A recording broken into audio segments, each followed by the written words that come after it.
So Desi takes an early loss, and a pretty fast loss there to the Zerg player KinG, and now finds himself at the brink of elimination. There is no second chance if you go out in the round of 16, guys. If Desi loses here, he's out of the qualifier. Yep. And this guy, KinG, will be the one standing at the brink. Yeah, I'm very surprised by desRow choosing to go with that strategy. I feel that desRow is on paper a better player than KinG. I think I've played against KinG once or twice, and obviously, you know, Zerg can always be scary if you're a Protoss and the Zerg plays well. You're never going to get an easy win. It's not like you can just steamroll him like what would be the case in maybe a PvP. If you're much better than your opponent, you can just go for a relatively safe opening. But if you play a PvZ and you feel that you're the better player, there's really no need to take that many risks. Like that build from desRow could be an excellent build if you go up against, you know, freaking Sulky or something like that, and you're like, man, I'm gonna have to cut some corners over here because I don't really want to play a straight up game against Sulky, and I can't blame him. So I think this game ban we're gonna see desRow play much more straight up and be much more diligent with his scouting. You're actually basically speaking to something that pro players say all the time about open tournaments. You know, when you get into an open tournament, the last thing you want to do is do something cheesy against the guy that you're supposed to beat, because cheesy builds can be hard countered, whereas standard solid play, it's standard and solid for a reason. It's not supposed to fall down to things like we just saw. So like if desRow would have just had a proper wall up with a Zealot and a Sentry at home, and then 60 Links would knock on his front door, desRow would be like, yeah, buddy! Yep. Throw down a cannon, start basically rebuilding your wall and warping in units, make those force fields, and eventually he would have been safe. Yep, because then desRow would be up 15 to 20 workers, and we all know if Protoss is 15 or 20 workers ahead of a Zerg, that means that Zerg has to inject twice to catch up. Yep, and by the time that they do that, man, Protoss army walks across the map and is like, yeah, can start dancing Zealots and all that stuff. Either way, desRow is over here, of course, the orange Protoss spawning on the south side of Heavy Rain. Personally, my new favorite map that's added to the map pool. I'm not sure how good it is for Protoss, like I've said multiple times, but I think it's just going to create a crazy amount of really fun, entertaining, and crazy games, man. There are a lot of bases on this map as well, so it's unlikely that it's going to be mined out in a short game or anything like that. It could be a split map scenario, but there are so many different attack paths that there's always something you could possibly do. There's a lot of airspace as well around the bases, so warp prisms, medevacs, whatnot. Overall, in my opinion, a really cool map, and I can't wait to cast this on the absolute highest level, where I think we're going to see some really cool stuff. Yeah, I agree with you, Kev. As looks like hatch first opening here for our Zerg player. This looks like a Tempest symbol. This is like the Zerg Tempest. With a face. Crazy. It also looks like the Diablo face. If you look at it the other way around, it's almost Batman. Wait, double head. Oh, I like this band. KinG is showing us some excellent tournament skills over here. He's like, alright, I did something cheesy in game number 1. So most likely my opponent is going to be pretty damn safe in game 2. I'm just going to do the exact opposite, and I'm going to go double hedge before pull. desRow did get a good scout off, so he can drop his own Nexus as well. And now he can just start chrome boosting out probes a little bit. Alright, wiping his cybernetics core soon. Crazy build here by KinG, and I like it. I'm interested. Do you think that the choice to expand in the face of double hatch before pool is better than just like a 4-gate? Well, the thing is, 4-gate is extremely all-in. Can you kill this with 4-gate? Maybe, but what often happens is when you 4-gate against a very good Zerg, is that yes, you're gonna kill this base, but then you're still 2 base against 1, and the Protoss, and eventually you're gonna lose most of your gateway units. Like, I understand your thinking process, and I am the one who sometimes just be like, to heck with it, I'm gonna 4-gate. But if it fails, you know, then you're out, and then you're absolutely done. Yeah. And it's very possible that you will only kill 1 hatch, but then you're gonna lose the remaining gateway units, because you're not gonna have +1. So all the Zerg needs to do is just run around, get 2 injects going, make a bunch of speed links, and then take 1 favorable fight, and it's absolutely curtains, game over, and Protoss can go home. Well, Desi adheres to your school of logic, Kev. He's gonna take that expansion. He's gonna pull his scouting probe back off the map, and he's gonna try to play the macro game. So he might still put on some 2-3 gateway pressure, but he kind of delayed his cybercore by quite a bit, so that's going to be hit much later than it could have, and above all, it's just not going to hit as hard as, you know, we all know it's possible. And sorry guys, I got the hiccups. Perhaps those are the last bit of nerves that I've had in my body this morning, man. Trying to get out. Yep. They're like, nothing to be nervous for, son. You're very bad at this game. Kev, I was watching The Wire last night, and somebody said it's like sweeping leaves on a windy day. I know. And it made me think about you and all your Dutch sayings. And how that's my favorite Dutch saying. Well, in Dutch you say, vuilen met de kraan open. Exactly. It's like mobbing the floor while the tab is still running. It's very ineffective when you think about it. Makes perfect sense now. 7 drones on the production tab for Azuk. He's gonna get a very nice work late ban. Above all, he's gonna put himself in an excellent position. desRow also decided to get a third gateway. I think what desRow is gonna do, man, is he's gonna try to go up to 3 bases himself as well. But then if Zerg decides to start throwing roaches and hydras at the Protoss, you're gonna have a pretty bad time. It's possible to defend, of course. It's always possible with sentries and mothership core and a bunch of cannons, maybe an immortal or 2. But overall, this is a pretty tough position to play from if you are on desRow's side, if you are part of Team desRow. KinG showing some good scouting here. He's got some lings out. He's looking around for pylons and probes right now. He's not trying to cross the map. He's trying to see if there's anything out on the map that could hurt him. And what we know is that there isn't, but he doesn't have that information. desRow waited a very long time to reveal his stack, but at the moment he finally does drop a Twilight Console, this Overlord is going to scout it immediately. Excellent scouting here by the Zerg player. Overall, man, he's in really good shape. Like, I have a hard time believing that this is going to go bad for the Zerg in the near future. He's up 14 workers, he's comfortably mining up 3 bases, he knows what he's playing against.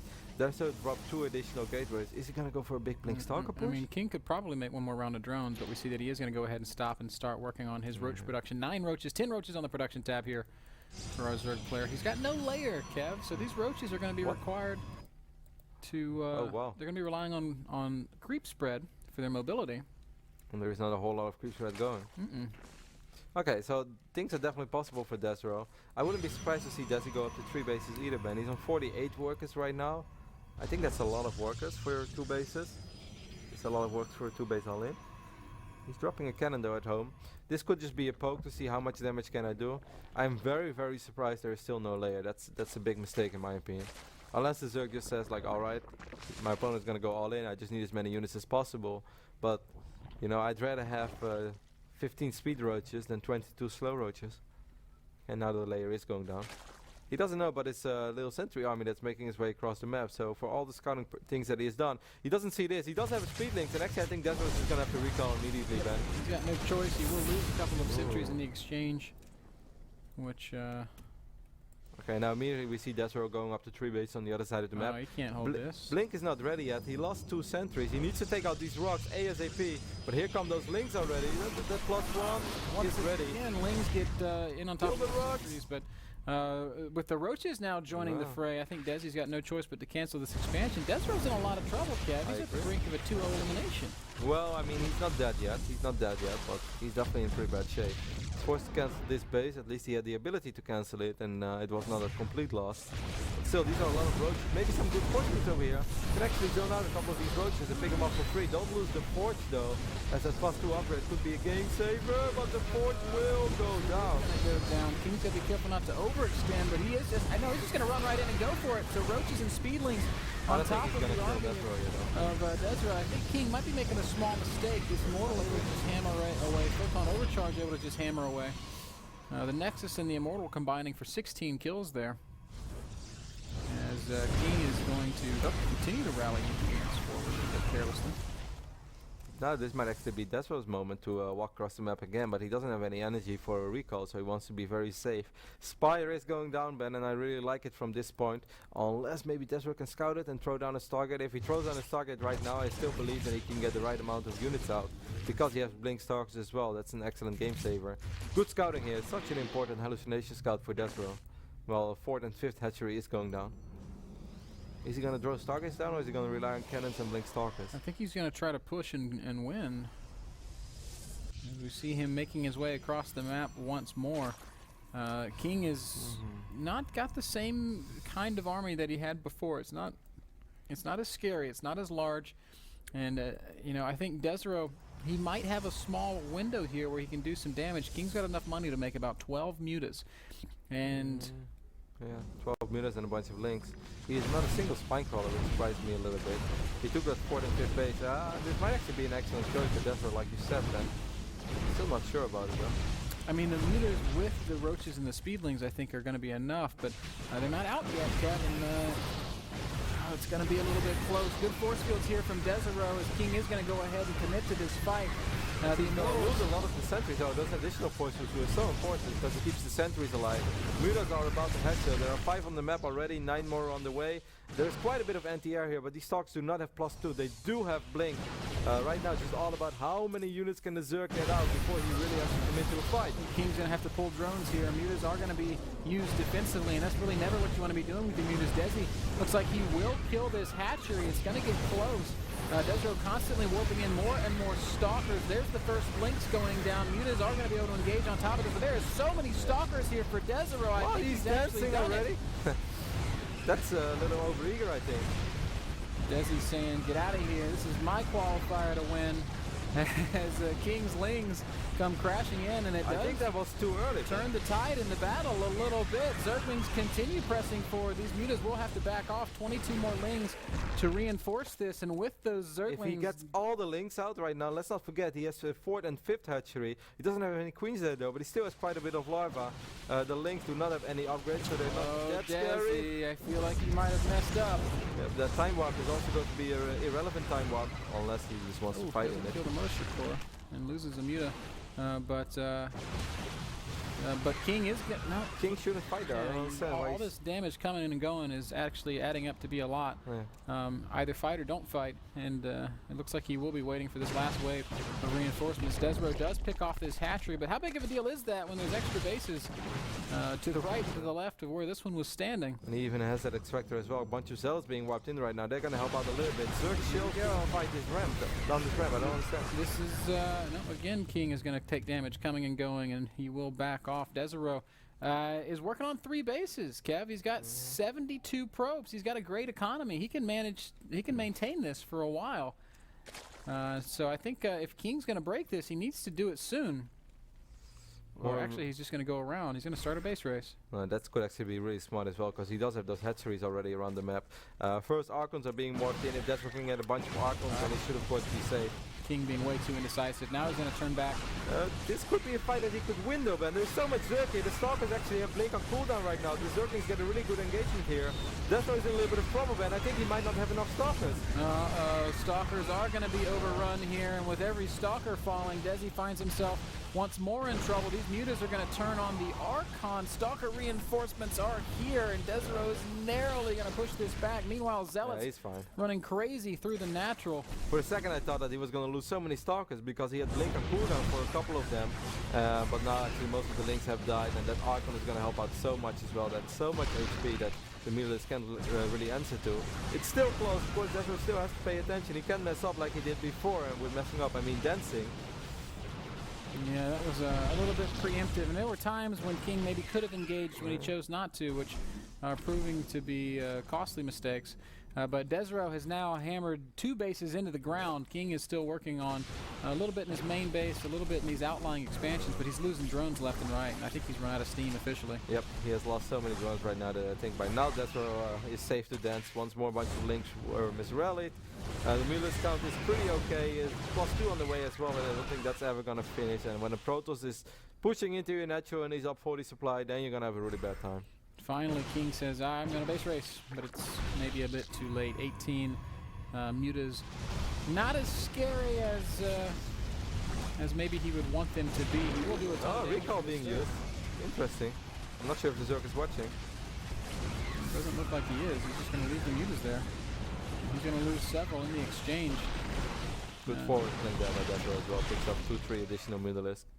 A bunch of Zealots working out over here as well. As desRow has just left a couple of units everywhere around. He's doing this really well.